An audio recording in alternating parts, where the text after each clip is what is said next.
Deputy Supreme Allied Commander in Europe at that time. He was the deputy to my boss, General Lyman Lemnitzer, an American four-star general who was known as SACEUR, Supreme Allied Commander in Europe.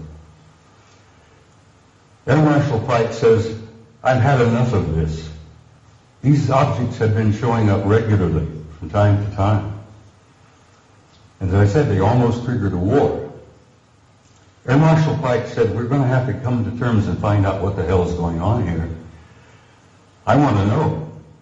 So he began a study. He initiated a study in SHAPE headquarters that was to last 3 years.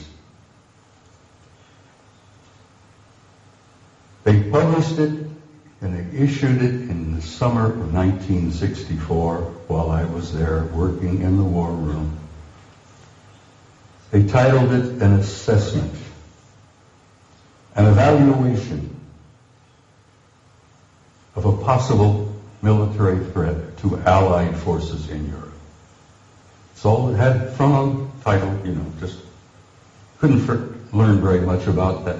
An assessment, an evaluation of a possible military threat to Allied forces in Europe. I was working in the war room one early morning around 2 or 3 o'clock, and as I jokingly used to refer to it, the coffee was too black to drink. We'd read all the newspapers, magazines. Many of you have heard military life is about 99% boredom, broken up with 1% of sheer terror. And that's the way it used to be, and that's the way it probably is even today. I'm sitting there nodding off, and this American Air Force full colonel looked at me and he says, "Wake up." He went over to the vault. The vault, in shock, was a walk-in safe. He opened the door and walked in, and we kept classified documents in there. The colonel went over to the file and pulled out this document and threw it on my desk, and he says, "Read that. That'll wake you up." Ladies and gentlemen, my life changed. I opened the first page and I couldn't put it down. I read and read and read, and I read it every time I was on duty in the war room. I was shocked, I was stunned by the implications of what I read in that study. And as I said, my life has never been ever quite the same. The study, briefly, and I have to briefly lay this out. I could talk for 2 hours about this, but the study simply concluded this. Is there a threat to Allied forces in Europe? Apparently not. They concluded that the planet Earth and the human race had been under some kind of survey or observation going on for hundreds, if not thousands of years. They concluded in 1964 that there were at least 4 different groups coming here, observing us, surveying us, analyzing us, closely watching us, what we were up to, what we were doing.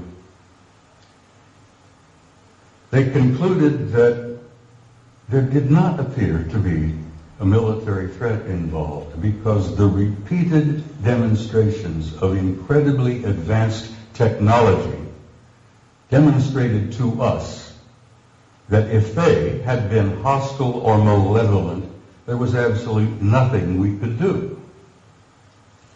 If they were evil in their intent and they were hostile toward us, it would have been over a long time ago. So, the conclusion was there were 4 different groups involved. They had been coming here for a very, very long time. Apparently they were not malevolent or hostile. The question was, what the hell are they doing here? Why are they here? And why are they interested in us? Well, they did not know in 1964 what their agenda or their motives were, and I will tell you honestly and frankly that even today, our authorities, our senior military, our national security people still don't totally grasp what their motives are, what their agendas are. So this study in 1964 was simply a beginning for me. As I said, I was never quite the same again. I jokingly say I used to be a normal human being.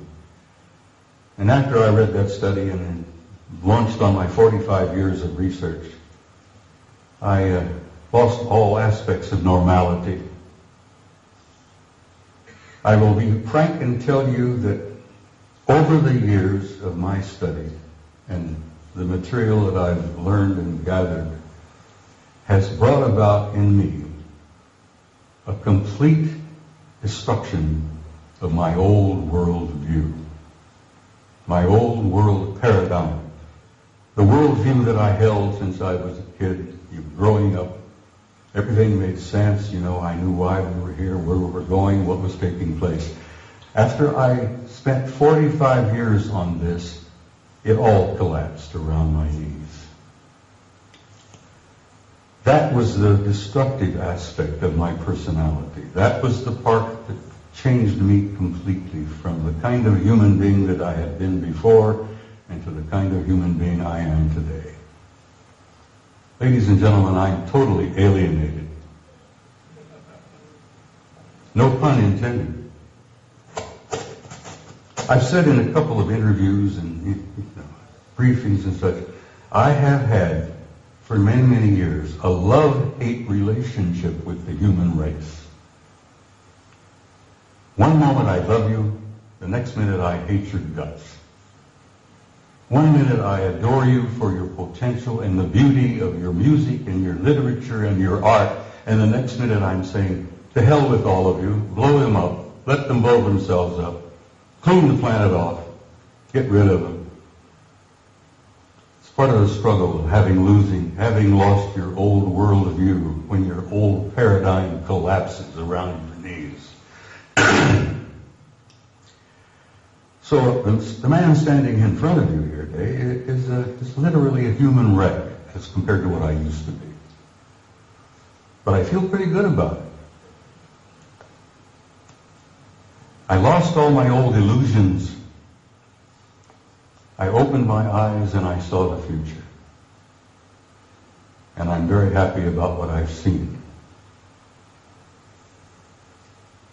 I've learned over the years from infinitely a variety of sources here, there, and everywhere.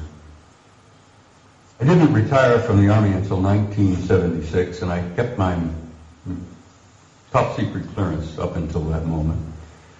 After I retired, I went to work for the Federal Emergency Management Agency and worked another 14 years for the U.S. government, where I had a top secret clearance. So I have a total of 41 years of federal service, you might say. But I've learned things over the years that literally still today stun me and shock me. I've learned that the human race is a hybrid race. I've learned that we are not merely alone. We have never been alone. We have had an intimate interrelationship with advanced extraterrestrial intelligence from the beginning of our history. And let me tell you that intimate interrelationship is still going on. This one race in particular apparently re-engineered us as a species about 200,000 years ago. What we are here today is what we call Homo sapiens sapiens. You're an engineered creature. Your genetics has been manipulated. You're not the same that you were, and you are not the same of what your children and grandchildren and great-grandchildren will be in the next 100 years. The human race is going through a transition. And it's more than a transition. It's what I have learned to be a transcendent transformation into a new race, into a new future. And your descendants will be as different from what you are here today